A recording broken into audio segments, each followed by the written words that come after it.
우리 미소를 머금고 옆에 분들 한번 축복해 주시기 바랍니다. 오늘도 잘 오셨습니다. 은혜 많이 받으세요. 그리고 이렇게 한번 해주시기 바랍니다. 메리 크리스마스. 고맙습니다. 감사합니다. 이렇게 성탄절을 앞두고 이제 오늘 성탄 주일입니다. 실은 이렇게 하나님 앞에 나와서 예배드리는 모든 분들에게 하나님의 은혜와 복이, 하나님의 평강이 충만하게 임하시길 주님의 이름으로 간절히 축원드립니다. 고맙습니다. 감사합니다. 미국을 방문한 한 중국의 여류 작가가 뉴욕의 거리에서 꽃을 파는 할머니를 만나게 됩니다. 꽃 한 다발을 이제 구입하기 위해서 그 할머니 앞으로 다가가게 되죠. 그런데 그 할머니는 너무나 남루한 옷차림에 금방이라도 쓰러질 듯한 나약한 모습이었는데 얼굴이 너무나 환한 거예요. 겉모습, 옷 입은 모습이나 또 어떤 몸의 형태는 너무나 넓고 초라해 보였는데 얼굴이 너무나 환한, 그리고 즐거움이 가득한 그런 표정이었습니다. 행복과 기쁨이 그냥 철철철 흐르는 거예요. 그래서 이 여류 작가가 꽃을 고르면서 할머니 얼굴을 자기도 모르게 이렇게 유심히 쳐다보게 됩니다. 그리고 이렇게 할머니에게 질문을 합니다. 할머니, 뭐가 그렇게 즐거우신가요? 뭐가 그렇게 기쁘고 좋으신가요? 그렇게 묻습니다. 그랬더니만 할머니가 미소를 가득 머금고 대답을 합니다. 왜 즐겁지 않겠어요? 세상이 이렇게 아름다운데요. 이런 대답을 해요. 너무나 평범한 대답이죠. 세상이 이렇게 아름다운데 왜 즐겁지 않겠어요? 그렇게 대답을 했습니다. 이때 여류 작가가 다시 할머니에게 질문을 합니다. 고통과 고난이 찾아올 때 마음 편히 생각할 수 있는 그런 재주가 있으시군요.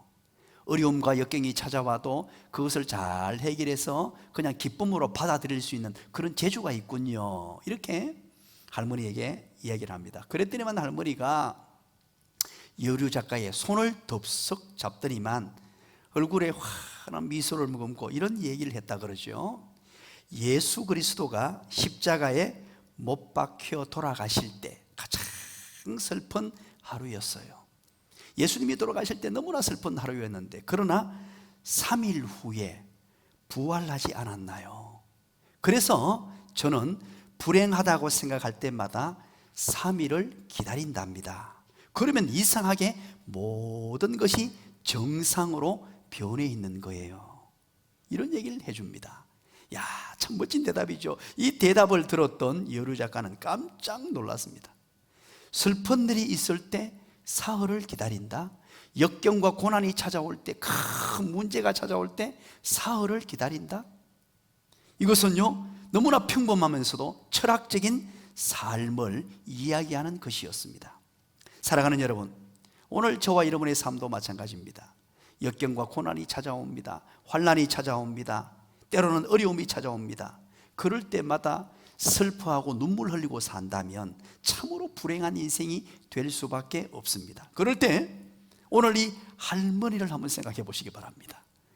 3일을 기다려보는 것입니다.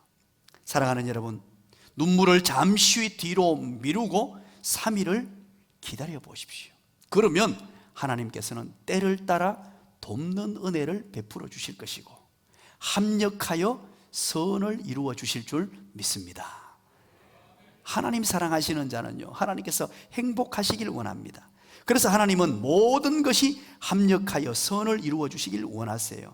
우리 인생에 위기가 찾아올 것입니다. 하지만 하나님 사랑하시는 자에게는 때를 따라 돕는 은혜를 주시든지 아니면 합력하여 선을 이루어 주십니다. 뿐만 아니라 이 위기를 뛰어넘어 비전을 성취하고 성벽 재건의 완성이 나는 우리의 꿈을 이루어 주시는 분이에요. 우리에게 맡겨진 일들을 든든히 감당해서 정말로 멋진 인생, 행복한 인생, 비전 성취를 이룰 뿐만 아니고 고난의 터널을 건너고 역경의 그 환경을 뛰어넘어 꿈과 비전을 이루어 주시는 분이 바로 우리 하나님이십니다. 우리는 지금 느헤미야서를 쭉 함께 살펴보고 있습니다. 오늘은 6장을 만났어요. 6장은 참으로 위대한 장입니다. 우리 1절부터 시작되는데 4절까지만 살필 거거든요. 그런데 6장은 너무나 중요한 장인데 15절, 16절을 보십시오. 어떤 결과가 나타났는지 6장 15절, 16절을 우리 읽고 오늘 본문을 살펴봅니다. 다 같이 한번 읽어봅니다. 시작. 성벽 역사가 52일 만인 엘룰월 25일에 끝남에 우리의 모든 대적과 주위에 있는 이방 족속들이 이를 듣고 다 두려워하여 크게 낙담하였으니 그들이 우리 하나님께서 이 역사를 이루신 것을 알미니라. 아멘. 야, 무슨 말입니까? 성벽 역사가 드디어 완성되었다고 밝힙니다. 52일 만에 놀라운 성벽 재건의 역사, 하나님이 주신 하나님의 꿈이 나의 비전이 되어서 이 비전이 성취되는 놀라운 역사가 오늘 본문에 등장합니다. 그동안 여러 가지 역경도 많았습니다. 고난도 많았습니다. 아픔도 많았습니다. 이 모든 여정들을 다 겪고 드디어 성벽 재건이라는 엄청난 일을 이루었어요. 그리고 16절 보십시오. 뭐라 그럽니까? 이럴 때는 이방 조속들이 이 모습을 보고 성벽 재건이 완성된 것을 보고 두려워 떨면서 크게 낙담했다 그럽니다. 낙심에 빠졌어요. 대적들이 그렇게 방해를 했는데도 불구하고, 그렇게 성벽을 건축하지 못하도록, 성을 세우지 못하도록 온갖 방해 공격을 펼쳤는데도 불구하고 성벽 재건이 되니까 낙심하고 낙담하고, 그러면서 그들이 뭐라고 얘기했는 줄 아십니까? 그들이 16절 제일 끝에 그들이 뭐라고 그럽니까? 우리 하나님께서 이 역사를 이루신 것을 알았다고 합니다. 이방인들조차도 그렇게 대적했던 그들이, 아, 이것은 하나님의 역사였구나, 하나님이 이 일을 이루셨구나, 하나님께서 이 놀라운 일들을 만들어 가셨구나, 그렇게 알았다는 거예요. 그런데 여러분, 15절 16절에 이렇게 놀라운 성벽 재건 완성이라는 결과가 있는데 이제 1절부터 14절까지가 중요합니다. 이 사단이요, 15절에 이제 완성될 바로 직전이니까 최후의 발악을 합니다. 성벽 재건이 이루어지지 못하도록 온갖 수단을 다 동원해서 최후의 발악을 하는 모습이 바로 1절부터 14절까지 내용이에요. 이 1절부터 14절까지는 세 부분으로 그렇게 나눌 수 있습니다. 오늘 읽었던 1절부터 4절까지가 첫 부분인데요, 외부의 적들의 음모가 나타나고 이 음모가 통하지 않으니까 5절부터 9절까지는 두 번째 외부의 적들의 모함이 이루어지고, 그것도 안 되니까 10절부터 14절까지는 공갈 협박을 해댑니다. 최후의 발악으로 하나님의 일을 하는 것을 막기 시작합니다. 여러분, 사단의 공격이 집요합니다. 이제 여러분 1절을 보십시오. 1절 한번 읽어볼까요? 문짝만 달면 완성이 된다는 내용입니다. 우리 한번 읽어봅니다. 시작. 산발락과 도비아와 아라비아 사람 게셈과 그 나머지 우리의 원수들이 내가 성벽을 건축하여 허물어진 틈을 남기지 아니하였다함을 들었는데 그때는 내가 아직 성문에 문짝을 달지 못한 때였더라. 이제 다른 것은 다 했어요. 다 했는데 저 문짝을 달지 못했습니다. 모든 성벽 재건이 이제 완벽에 가까워지고 있습니다. 거의 다 됐습니다. 그때 또다시 사단의 공격이 시작됩니다. 이번에는 강력한 공격이었습니다. 그 공격이 뭐냐? 느헤미야를 암살하고자 하는 공격이었습니다. 느헤미야를 죽이고자 하는 공격이었습니다. 사탄이 얼마나 집요하고 무서운지 모릅니다. 끝까지 대항합니다. 특별히 성벽 재건이 완성될 즈음에 이제 막바지에 이르니까요, 최후의 발악으로 지도자를 무너뜨리려고, 느헤미야를 무너뜨리려고 이것도 저것도 다 해봐도 안 되니까 이제 암살하려고, 죽여버리려고 합니다. 온오평지로 불러내지요. 여러분, 명심해야 합니다. 우리는 어떤 일들을 성취했거나 성취할 즈음에 가장 조심해야 합니다. 어떤 꿈을 성취했습니다. 모든 일이 잘 되었습니다. 잘 될 때 최고 조심할 때고요, 잘 되어 갈 때 최고 조심해야 하고요, 이제 한 발짝만 더 내디디면 정복하는 땅이 있으면 그때 최고 조심해야 하고요. 그래서 우리 청년들이 군대 가면 뭐라 그러는 줄 압니까? 말년에는 뭐도 조심하라고요? 여기 청년들이 제일 잘하네. 떨어지는 낙엽에도 조심하라 그럽니다. 낙엽이면 아무리 떨어져봐야 그 무슨 힘이 있겠어요? 그게 뭐냐? 마지막 뭔가 한 걸음만 탁 밟으면 되는 그 시점, 뭔가 성취되었을 때, 성취되기 바로 직전, 꿈이 이루어지기 바로 직전, 그때가 가장 조심해야 될 때입니다. 그래서 샴페인을 터뜨리면 안 돼요. 엘리야를 여러분 기억하십니까? 엘리야가 850대 1에 큰 승리를 거둡니다. 전쟁에서. 누구와요? 바알, 아세라 섬기는 숭배자들과 붙잖아요. 1대 850이에요. 이 게임이 안 되는 게임이었는데 그걸 물리칩니다. 하나님의 능력과 하나님의 권능으로 하나님이 불을 내리시사 그들을 다 정리해 주셨어요. 그리고 그 다음 내용을 보십시오. 엘리야가 바닥까지 떨어집니다. 로뎀나무 아래에서 죽기를 자처하는 엄청난 성공을 거두었고 위대한 하나님의 사람으로 올라가는가 싶더니만 곧바로 바닥까지 내려가 버리는, 여러분 다윗을 한번 생각해 보시기 바랍니다. 다윗이 역경과 고난을 거쳤습니다. 수많은 눈물을 흘렸어요. 아픔을 경험했습니다. 대적자들로부터 얼마나 고통을 당했습니까? 그리고 드디어 이제 남유다 북이스라엘 통합 왕이 되고 이제 대적들을 물리치고 땅도 점점 넓어지고 유명세를 타고 이제 왕권이 강화되고 그 지역의 최고의 왕으로 등극했습니다. 그때 도덕적 위기를 경험합니다.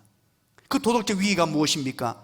바로 우리아의 아내 밧세바를 간음하는 사건이 발생해요.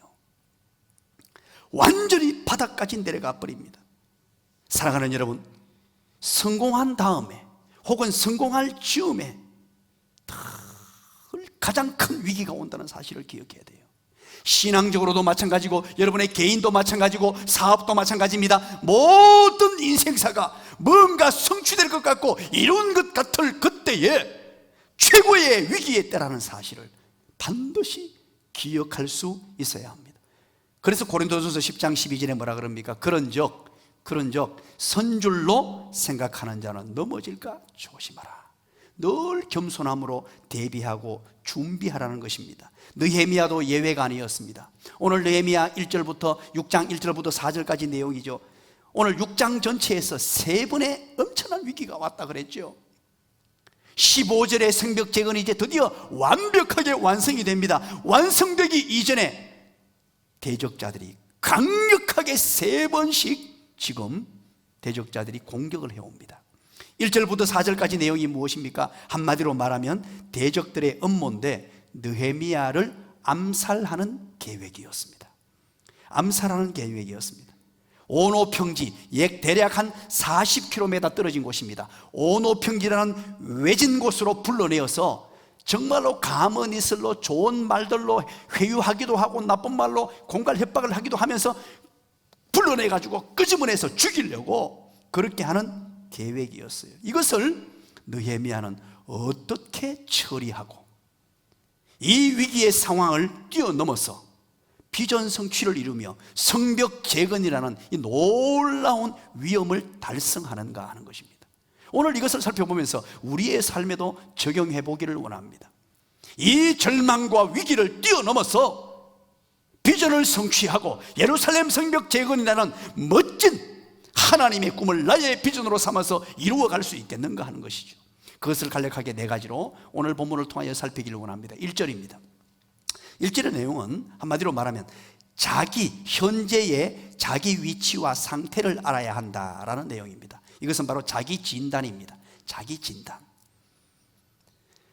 대적자들의 반대와 음모가 있을 때 현재 상황을 잘 파악하고 있어야 됩니다. 느헤미야는 아직 성문에 문짝을 달지 못할 때였음을 인식하고 있었습니다. 여러분 한번 보세요. 여기서 오판할 수 있겠죠? 나머지는 다 됐습니다. 우리 건물로 한번 예를 들어볼게요. 건물이 모든 것이 다 완성이 됐어요. 멋지게 지었습니다. 리모델링까지 다 정리했어요. 그런데 문을 달지 않았어요. 그러면 어떤 마음이 듭니까? 이제 다 됐지. 다 됐다라고 착각하고 다 됐다라고 샴페인을 터뜨리는 순간 무너지게 됩니다. 성벽 공사가 거의 완공이 되었지만 아직 완성이 되지 않았습니다. 이것을 정확하게 알아야 됩니다. 완성되지 않는 상태를 정확하게 알아야 됩니다. 많은 사람들이 반대와 음모 앞에, 때로는 성공했을 때 성공의 막바지에 실패하는 이유가 무엇입니까? 우리는 인생사에서 그런 분들을 너무 많이 봅니다. 큰 성공을 거둡니다. 지금까지 수많은 고통과 어려움과 역경을 겪어서 이제 한 발짝만 가면 엄청난 일들을 성취하는 단계에서 쓰러지고 넘어지는 사람이 얼마나 많은 줄 압니까? 오판하면 안 됩니다. 조금의 성공에 교만을 떨어도 실패의 자리로 떨어집니다. 한 번 성공했다고 거기에 마음을 빼앗기면 안 됩니다. 그래서 우리는 오늘 이 말씀을 통하여 한 사람을 생각할 수 있습니다. 바로 테스 형입니다. 테스 형, 나오나가 불렀던 테스 형. 여러분은 말씀과 기도에 전무하셔서 전혀 감동이 없습니다. 보통 이 세상 사람들에게 테스 형 그러면요, 와 그러는데 여러분 별로 감동이 없네요. 변집사님 테스 형이 누군지 알아요? 모르잖아 봐요. 지금 옆에 사람 누구인지 막 묻고 있어요 지금. 역시 우리 교회 좋은 교회입니다. 나오나가 불렀던 테스 형입니다. 테스 형이란 말은 소크라테스예요. 보세요 여러분, 아멘 안 하니까 지금 핸드폰이 막 아멘 해주네요. 이 얼마 전에 나오나 씨가, 가수가 유명한 가수죠, 테스 형이라는 노래를 불러서 우리나라에 이슈가 한번 된 적이 있습니다. 이 어려움을 테스 형을 통해서 가사로 그렇게 사람들의 마음을 울린 적이 있죠. 이 소크라테스가 젊은 시절 자신의 지식으로 인해 꽤 교만하고 자만해 있었다고 합니다. 나는 이 정도 지식과 이 정도 식견을 갖췄다. 그래서 자기의 어떤 지식, 이것 때문에 너무나 교만하고 너무나 자만한 그런 삶을 살 때가 있었다는 거죠. 한 번은 나루토에서 이제 사공이 노를 젓는 배를 타게 되었답니다. 그래서 배를 타고 저편으로 넘어가게 되었는데, 이제 배를 타고 앉아서 묻습니다. 이 소크라테스가 사공에 이런 말을 합니다. 그대는 철학을 아느뇨? 철학을 알아야 사람이지. 이렇게 얘기했다는 거예요. 그대는 철학을 아느뇨? 철학을 알아야 사람이지. 마치 이 배사공을 무시하는 듯한, 무시하면서 조금 얕잡아보고 이런 자세로 얘기하더라는 거예요. 이 배사공이 화가 났습니다. 화가 나서 배를 저어가지고 강 한 가운데로 쫙 갈 점에 배를 엎어버렸어요. 엎어버리니까 물에 빠져가지고 이 소크라테스가 막 허우적허우적 거린단 말이에요. 엎어부 그런단 말이에요. 그때 소크라테스가 이 배사공이 소크라테스에게 말합니다. 그대는 수영을 아느뇨? 수영을 알아야 사람이지. 이 얘기를 듣고 소크라테스는 크게 깨달았다 그럽니다. 교만한 자신을 제대로 알게 되었다는 거예요. 지식을 가졌다는 것이 아무것도 아니구나. 내가 지식을 가지고 너무나 나 자신을 모르고 살았구나. 나의 교만함을 깨달았다는 거죠. 소크라테스가 남긴 말, 너 자신을 알라. 사랑하는 여러분, 개인도 현재의 자기 위치와 상태, 이 자신을 정확하게 알아야 됩니다. 사역도 마찬가지입니다. 현재의 상태를 알아야 됩니다. 신앙생활도 자기 진단을 잘 할 수 있어야 됩니다. 신앙생활 진단을 하지 않고 그냥 나는 신앙생활 잘하고 있다고 착각 속에 빠져 사는 분들도 너무너무 많은 것을 보게 돼요. 그러면서 여러분, 서야 할 자리, 앉아야 할 자리, 내가 어느 위치에 있는지 그걸 정확하게 알아야 합니다. 이것부터 출발하는 거예요. 위기를 뛰어넘어서 비전을 성취하고 성벽을 재건하려면 내가 있는 자리, 내가 있는 상태, 위치, 이것은 장소적 의미도 되지만 상태적 의미, 여러 가지가 포함되는 단어예요. 두 번째입니다. 2절입니다. 두 번째는 위기를 뛰어넘어 비전 성취를 하고 성벽 재건을 하기 위해서는, 완성하기 위해서는 판단력과 분별력을 가져야 한다 하는 것을 2절을 통해서 깨닫게 됩니다. 우리 2절 한번 읽어볼까요? 시작. 산발랏과 게셈이 내게 사람을 보내어 이르기를 오라 우리가 오노 평지 한 촌에서 서로 만나자 하니 실상은 나를 해하고자 함이었더라. 아멘. 그렇습니다. 느헤미야를 예루살렘 성에서 나오게 하려는 거죠. 예루살렘 성에서 나오게 해가지고 이제 오노 평지로 데리고 가서 그것에서 암살하려는 의도입니다. 죽이려는 의도였어요. 그래서 만나고자 계속 얘기합니다. 오노 평지는 대략 한 40km 떨어진 곳이에요. 좋은 말로 여러 가지 회유 정책을 썼습니다. 근데 여러분, 2절 제일 끝에 보십시오. 실상은 느헤미야의 대답이거든요. 이 느헤미야의 해석입니다. 실상은 나를 해하고자 함이었더라. 정확하게 분별하고 판단하고 있었습니다. 여기에서 함이었더라라고 번역을 하고 있는 단어가 어떤 단어냐니까 호쇠빔이라는 단어를 써요. 한글로는 의미 없이 그냥 넘어가면서 적어 놓았는데 이 원어에 보면 호쇠빔입니다. 이 화사버라는 단어의 능동분사형으로 사용되었는데요, 이 단어가 어떤 뜻이냐가 중요합니다. 이것은 바로 계획하다, 고안하다라는 뜻이에요. 계획하다, 고안하다. 그러면 여러분 보십시오. 이것을 분사형으로 사용되었는데 산발락과 게셈과 대적자들이요, 느헤미야를 죽이고자 계속적으로 머리를 맞대고 고민하고 계획하고 또 계획하고 또 준비하고 얼마나 신경을 많이 썼는지 이 단어를 통해서 설명해 주는 거예요. 얼마나 계획을 세우고 얼마나 집요하게 느헤미야를 죽이고자 했는지. 그런데 이 단어를 누가 쓰고 있습니까? 지금 느헤미야가 쓰고 있어요. 그 말은 느헤미야가 이것을 다 알았다는 것입니다. 분별하고 판단하고 있었다는 것입니다. 만약에 이때 분별하고 판단하지 못했다면 느헤미야는 죽을 수도 있었어요. 죽는 것뿐이었습니까? 성벽 제거는 그냥 물 건너간 일이 되죠. 하나님의 택한 백성은 분별력과 판단력을 갖추어야 합니다. 하나님의 뜻에 따라 결정하고 판단하는 것은 의로운 삶, 성도다운 삶을 유지하는 데 필수적입니다. 여러분, 판단력, 분별력, 이건 가벼이 보는 사람이 있습니다. 뭐 그냥 되는 대로 살면 되지, 그건 뭐 굳이 그렇게 제대로 파악해야 되냐, 이렇게 생각하는 사람이 있습니다. 아닙니다. 하나님의 택한 백성들은요, 이 분별력과 판단력을 정말로 멋지게 갖추어야 돼요. 우리 앞에 두어지는 상황들 속에 판단할 수 있는 판단력과 분별할 수 있는 분별력을 갖추지 못하면 성도로서 제대로 된 삶을 살 수가 없습니다. 여러분 4절 볼까요? 그들이 4번이나 이같이 내게 사람을 보내되 나는 꽃같이 대답했다는 것입니다. 4번씩이나 집요하게 만나자고 요청하고 집요하게 대적자들이 느헤미야를 죽이고자 애를 썼습니다. 그런데 이것을 해치고자 한다는 것을 알았습니다. 정확하게 파악했다는 거예요. 여러분, 제가 여러분들에게 많이 이런 말씀을 드렸습니다. 우리 예수 믿는 사람들은 속아주는 삶을 살아야 되고 바보처럼 살아야 된다라고 말씀을 드렸어요.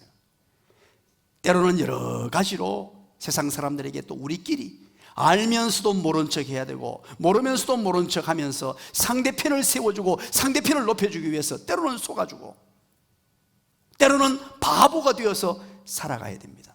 때로는 깊이 참을 줄도 알아야 됩니다. 그런데 그 말이 진짜 바보가 되라는 말이 아닙니다. 진짜 멍청한 사람이 되라는 말이 아니에요. 하나님의 택한 백성들은 옳고 그름의 문제에 대해서 정확하게 판단할 수 있는 판단력과 분별력을 갖추고 있어야 됩니다. 그렇게 판단하고 분별하면서 다 파악하고 알면서 속아주는 인생이에요. 정확하게 알면서 바보처럼 사는 삶을 선택해야 합니다. 그런데 예수 믿는 사람이 바보가 되거나 멍청이가 되면 안 돼요. 모든 일을 분별하기 위해서는 그럼 어떻게 해야 되나요? 이 분별력과 판단력을 갖추는 사람이 되기 위해서는 지혜를 가지는 사람이 되어야 돼요. 이 지혜와 분별과 판단력은 너무나 중요한 연결된 단어입니다. 지혜를 갖춰야 돼요. 지식보다 지혜를 갖춰야 됩니다. 이 지혜는 어디에서 나오느냐? 잠언 9장 10절, 여호와를 경외하는 것이 지혜의 근본이라고 말합니다. 그래서 이 여호와를 경외하는 삶을 사는 것이, 하나님의 말씀을 중심에 두고 사는 삶이 얼마나 중요한 줄 모릅니다. 이 지혜는요, 이치를 빨리 깨우치고 사물을 정확하게 처리하는 정신의 능력을 말하는 거잖아요. 이것은 책을 많이 읽고 무슨 공부를 많이 한다고 주어지는 것이 아닙니다. 여호와 하나님을 경외하고 하나님의 말씀을 가까이 할 때 주어지는 것이 뭐냐? 지혜입니다. 지혜가 주어지는 사람은요, 놀라운 판단력과 분별력을 갖춘 사람이 돼요. 그래서 우리는 날마다 하나님의 말씀을 가까이 하라는 거예요. 그래서 지혜로운 자가 되면요, 분별력이 뛰어난 사람이 됩니다. 지혜로운 사람의 특징은 분별력과 판단력을 정말로 멋지게 갖춘 사람으로 세워지게 됩니다. 하나님께서 주시는 지혜로 분별력과 판단력을 갖춘 사람. 그래서 우리는 늘 겉으로 보기에는 어설픈 사람같이 보이고 겉으로 보기에는 너무나 좋은 사람, 그냥 속아주고 그냥 모든 것을 받아주고 용납해주는 사람이기 때문에 너무나 좋은 사람인데 그 속에는 하나님의 지혜로 분별과 판단을 제대로 하는 그러면서 속아주는 사람이 돼야 돼요. 멍청이나 진짜 바보가 되면 안 되고. 이순자 권사님이라고 계세요. 오늘 이 본문을 또 묵상하는 중에 이분이 생각나더라고요. 이분은 지금 은퇴한 권사님이세요. 연세도 많으십니다. 그런데 늘 저에게 이런 말씀을 하셨어요. 부산 베델교회 권사님이세요. 목사님, 제가 목사님을 10년만 더 젊을 때 만나 뵈었으면, 이런 말씀을 자주 하신 분이에요.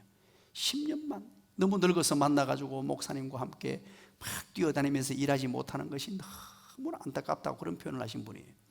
그런데 이분은 초등학교를 나오지 못하시니까 한글도 못된 분입니다. 정말로 세상적으로 봤을 때는요, 무슨 지혜가 있겠나, 무엇이 있겠나 싶은데 이분의 지혜는요 탁월했어요.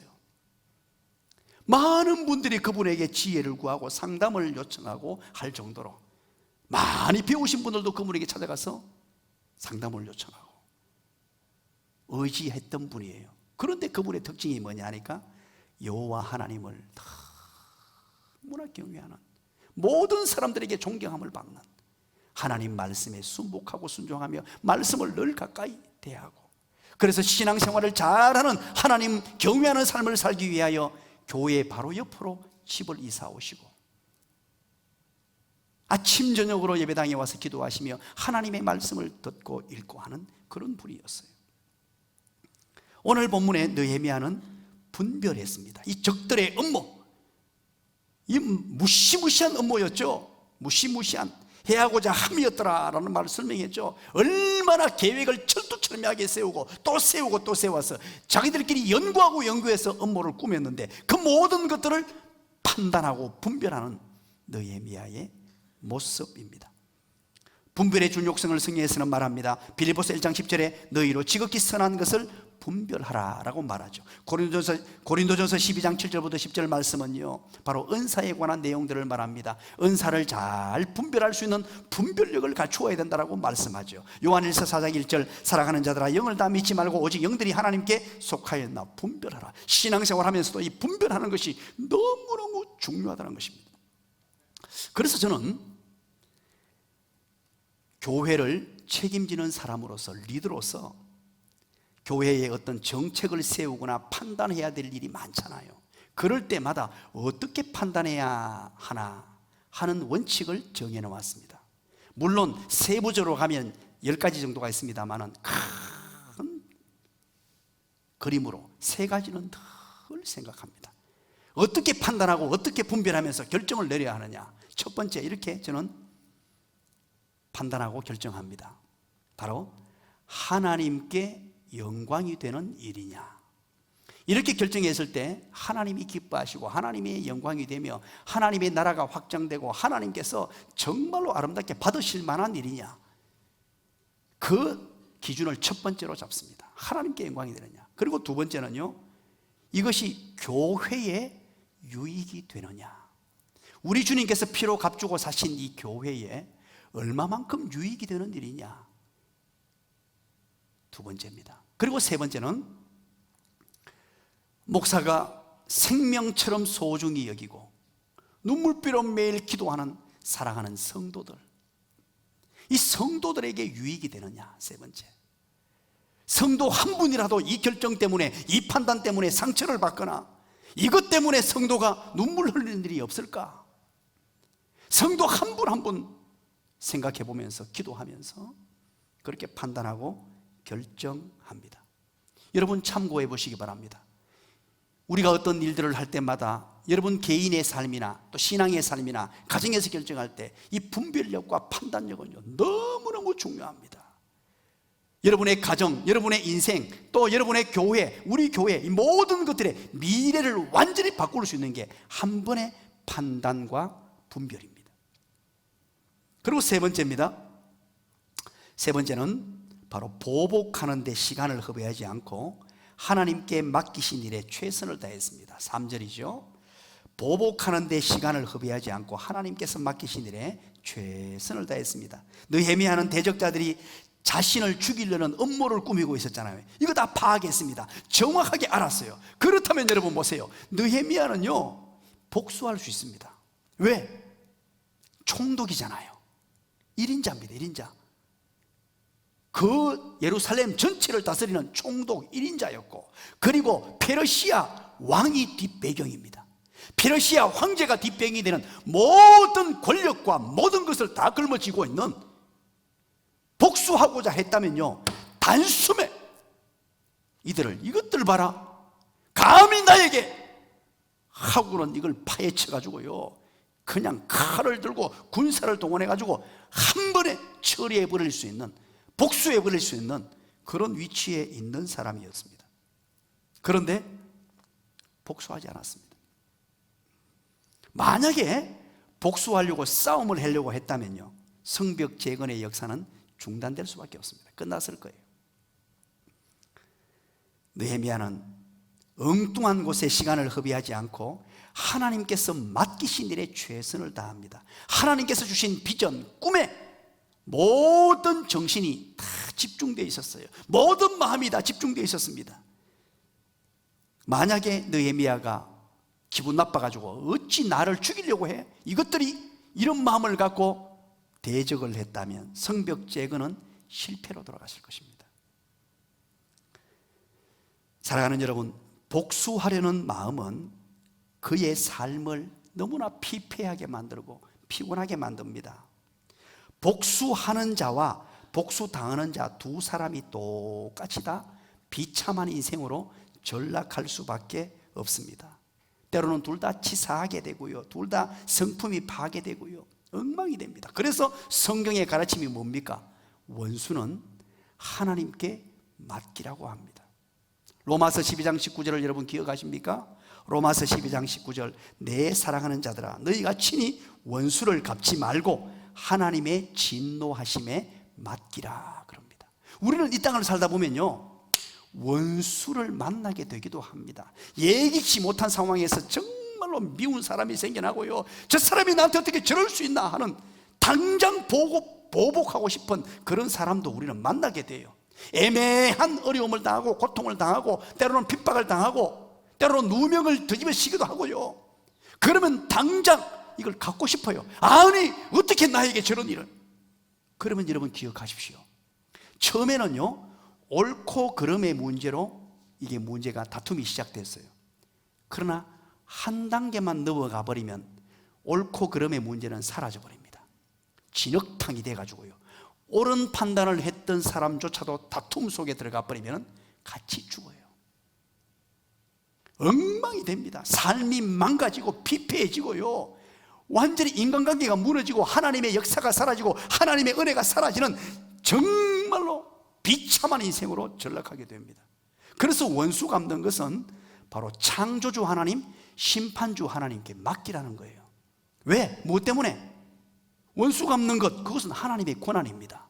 왜? 하나님만이 가장 정확하게 판단하실 수 있습니다. 우리는 우리 자신도 믿지 마십시오.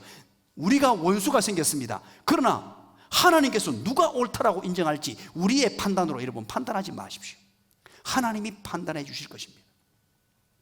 그래서 우리는 단지 내게 원수가 생기고 원수 갚을 일이 생기면 하나님 아시지요? 하나님 아시지요? 그래서 찬송을 부르십시오. 아시지요, 아시지요, 아시지요,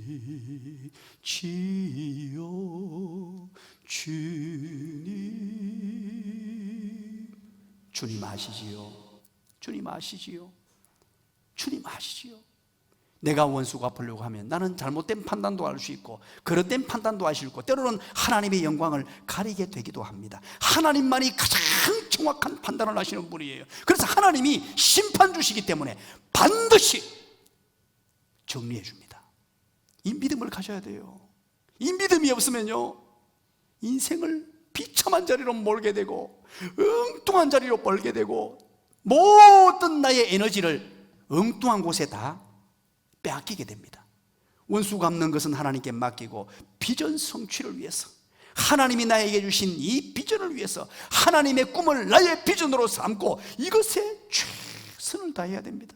여러분 오늘 3절 한번 볼까요? 3절 한번 읽어봅니다. 시작. 내가 곧 그들에게 사자들을 보내어 이르기를 내가 이제 큰 역사를 하니 내려가지 못하겠노라. 어찌하여 역사를 중지하게 하고 너희에게로 내려가겠느냐 하며. 여러분, 회담 제의가 이루어집니다. 다시 만나자고 계속해서 만나자. 느헤미야여, 우리가 좀 만납시다. 만나서 대화로 해야 됩니다. 자칫 잘못하면 느헤미야여, 당신 지금 역적으로 몰립니다. 페르시아의 왕을 거역한 것으로 됩니다 하면서 이리저리 사자를 보내가지고 만나자고 회담을 제의합니다. 그런데 뭐라 그럽니까? 내가 이제 큰 역사를 하니 내려가지 못하겠다. 이 말은 뭡니까? 내가 할 일이 있어서 안 된다. 나는 바로 내가 해야 할 일, 성벽 재건을 해야 되기 때문에 안 된다라고 거절합니다. 이게 무엇입니까? 바로 내가 지금 최고 중요하게 여기는 하나님의 일입니다. 하나님의 일을 감당해야 되기 때문에, 예루살렘 성벽을 건축하는 일이기 때문에 다른 곳에 신경 쓸 일이 없다는 거예요. 여러분, 우선순위가 무엇입니까? 이 우선순위를 알아야 됩니다. 원수 갚는 것, 이거 우선순위 아니에요. 우리를 대적해오는 대적들, 그거 상대하다가 내 모든 에너지 다 소진됩니다. 우선순위는 하나님의 나라 일이요, 하나님이 주신 사명이요, 하나님이 주신 비전인 줄 믿으시길 간절히 축원합니다. 여기에 집중하셔야 돼요. 여러분, 복수하는 일에, 다른 일에 우리의 힘을 빼앗기면 안 됩니다. 여러 가지 대적들이 우리를 힘들게 만듭니다. 때로는 원수가 우리 앞에 찾아오고 힘들게 만듭니다. 때로는 뒷담화하는 사람이 생깁니다. 때로는 내가 무슨 일을 할 때 하지 못하도록 주눅들게 만드는 사람이 생깁니다. 환경이 그렇게 만들어져요. 그렇다고 여러분 그걸 내려놓으면 안 됩니다. 느헤미야는 그 수많은 대적들이 이리저리 방해하고 또 방해했지만 자기가 해야 할 일을 분명히 알았습니다. 비전, 예루살렘 성벽 재건, 이것 분명히 알고 그 온갖 소리가 들리고 죽이려고까지 해도 거기에 신경 쓰지 않고 나는 내 할 일을 해야 된다. 그곳에 내 힘과 내 어떤 정력을 빼앗기지 않았어요. 오직 하나님의 일에. 지금 중요한 일이 무엇인 줄 알았습니다. 나의 인생에서 가장 중요한 일이 무엇인 줄 여러분 알아야 됩니다. 그게 바로 우선순위입니다. 하나님께서 나에게 맡기신 일, 그것이 바로 비전입니다. 나를 통해서 이루고자 하시는 일. 느헤미야는 방해꾼을 만나 타협하는 것이 아니라 하나님의 사역을 계속합니다. 여러분, 사역은 멈출 때 어떤 일이 발생하는 줄 아십니까? 시험에 듭니다. 이거 꼭 기억하십시오. 우리 교회는 사역을 여러분 자율로 다 맡겨서 열심히 하도록 해놓았죠. 그러다가 하다가 지치면 쉴 수 있도록 안식 제도를 만들어 놓았어요. 그래서 안식하는데 얼마 동안 안식하죠? 1년입니다. 일하다 보면 때로는 지치고 힘 빠질 때가 있잖아요. 그럴 때는 안식해야 돼요. 좀 쉬기도 쉬어야 돼요. 쉴 때는 1년간 딱 쉬고 그 다음에 바로 복귀를 하셔야 돼요. 사역이 복귀가 되지 않고 멈춰버리면 바로 시험에 들게 되고요, 이 사역을 중단하는 것을 가장 좋아하는 자가 바로 사탄입니다. 오늘 느헤미야는 보십시오. 그 상황을 잘 분별했죠. 분별할 정도가 아니고 제대로 깨달아 알고 자기가 해야 할 일에 최선을 다합니다. 복수하지 않고 최선을 다해야 합니다. 마지막 한 가지입니다. 3절 4절을 통해서 우리가 확인할 수 있는 것입니다.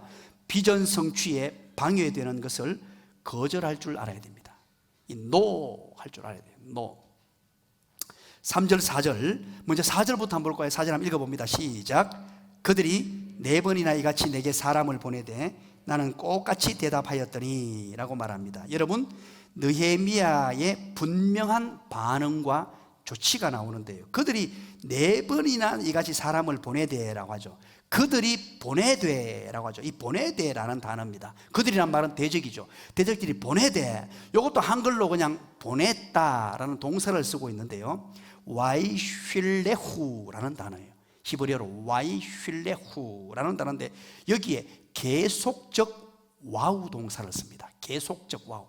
이것은 어느 시점부터 계속해서 반복적으로 계속하는 걸 말합니다. 집요한 요구를 했다는 것입니다. 보내달라고 계속해서 집요하게 또 보내달라, 또 보내달라.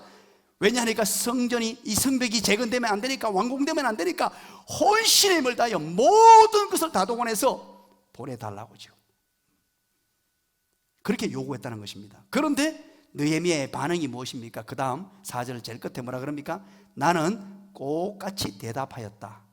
그렇게 말할 때마다 똑같은 대답을 해줬다는 것입니다. 계속해도 거기에 흔들림이 없이 계속해서, 이것도 대답했다라는 단어가 와쉬번데 이것 또한 와우 동사를 써요. 계속적 와우 동사. 할 때마다 그냥 단번에 잘라가지고 거기에 사족을 달거나 무슨 생각도 안 해봤다는 뜻입니다. 거기에 대해서 무슨 저렇게까지 하는데 한번 생각해볼까? 그거 아니었어요. 아무리 집요하게, 아무리 계속적으로 요구해도 단번에 탁탁 다 잘라버렸어요. 고민할 조차도 없었습니다. 변함없는 자세로 NO 했단 말이에요. 거절했다는 것이죠. 3절 하반절 한번 볼까요? 어찌하여부터 한번 읽어봅니다. 시작. 어찌하여 역사를 중지하게 하고 너희로 내려가겠느냐. 자, 보십시오. 느헤미야가 자꾸 내려오라 그러죠. 오늘 평지로 오라 그러니까 내가 어찌 이 성벽의 역사를 중지하고 너희에게 내려가겠느냐, 이 말이에요. 여기서 내려간다라는 단어입니다. 이 야라드라는 단어인데요, 참 히브리어 동사를 이렇게 여기에다가 많이 숨겨뒀어요. 이 급박한 상황 속에 어떤 자세, 어떤 마음이었는가를 이 동사를 통해서 지금 계속 설명하고 있어요. 이 야라드라는 동사인데요, 이것은 높은 곳에서 낮은 곳으로 내려온다는 직접적인 의미가 있는 단어예요. 그래서 예루살렘에서 오노 평지까지 어떻게 내려가겠느냐, 이 말인데, 이것은요 타락의 길로 나아갈 때도 사용되는 단어고, 또 영적으로 내리막길을 걸을 때도 사용되는 단어입니다. 느헤미야는 어떻게 판단한 줄 아십니까? 내가 만약에 내려갈 순간에 영적 내리막길로 내려간다, 사명의 자리를, 성벽 재건이라는 이 엄청난 사명의 자리에서 내려간다는 것을 알았습니다. 그래서 이 단어를 통해서 나는 여기에서 한 발짝도 움직일 수 없다, 내려갈 수 없다, 즉 장소적 이동을 말하는 것이 아니고 사명의 자세, 여기에서 포기할 수 없다는 거예요. 수많은 환경들은 내려가라, 그만해도 된다, 중단해도 된다, 그리고 회유하고 정책을 쓰고 대적자들이 막으려고 합니다. 그러나 느헤미야는 알았습니다. 비전 성취를 위해서는 담대하고도 용기 있게 NO! 나는 그럴 수 없다. 나는 이 자리에서, 성벽 재건의 자리에서 내려갈 수 없다. 내가 이 꿈을 성취하는 자리에서 내려갈 수 없다라고 단호하게 NO라고 외쳤습니다. 우리는 이 자세를 배워야 합니다. 예수 믿는 사람은 선한 사람, 좋은 사람이어야 합니다. 긍정적인 사람이어야 합니다. 누구를 대하더라도 사랑으로 대해야 합니다. 누구도 품어줘야 됩니다. 때로는 어리석음까지도 가지고 바보처럼 살아야 되는 게 예수 믿는 사람이에요. 그러나 하나님의 사명을 방해하거나 막거나, 하나님의 꿈을 성취하는 일을 방해하거나 막거나, 하나님의 말씀에 위배되는 일이 있을 때는요 단호하게 노라고 할 수 있어야 돼요. 그 어떤 사족도 달지 말고 그것은 안 됩니다라고 말할 줄 아는 사람이 되어야 합니다. 예수 믿는 사람들은요 너무나 착하고 좋다 보니까 그까지도 끌려다니기 쉽상이에요. 너무 좋다 보니까 끊고 매짐이 부족해가 어떻게 해야 되지, 어떻게 되지. 물론 일상에 살면서는 그렇게 살아야 되지만 중요한 일에 있어서는 절대 성벽 재건에 방해가 되거나 하나님의 꿈과 비전을 성취하는 데 방해되는 일은 아니요. 저는 목회하면서 성도들을 너무나 사랑함으로 목회하기를 원하고, 성도 한 분 한 분을 내 목숨처럼 여기면서 기도하면서 목회하기로 결심하고 다짐하고 지금까지 달려왔습니다. 그래서 인자하고 온유하며 겸손하기를 작정했고, 어떤 누구도 품어주고 안아주기로 작정하고, 때로는 바보가 되기로 작정을 한 사람이에요. 그러나 하나님의 교회에 위해가 되거나 하나님의 영광에 반하거나 하나님의 성도가 어려움을 당하거나 위기에 빠질 어떤 결정이 내려질 때는 저는 단호합니다. 어떤 누구도 겁내지 않고 앞장서서 내 목숨을 내어놓고 결단하고 노할 것은 노할 것입니다. 여러분도 그런 삶을 살게 되시기를 주님의 이름으로 간절히 축원합니다. 하나님의 택한 백성들은 모든 사람이 예스 할 때라도 하나님의 말씀을 어기는 일이라면 혼자라도 노 할 줄 알아야 합니다. 기도하겠습니다.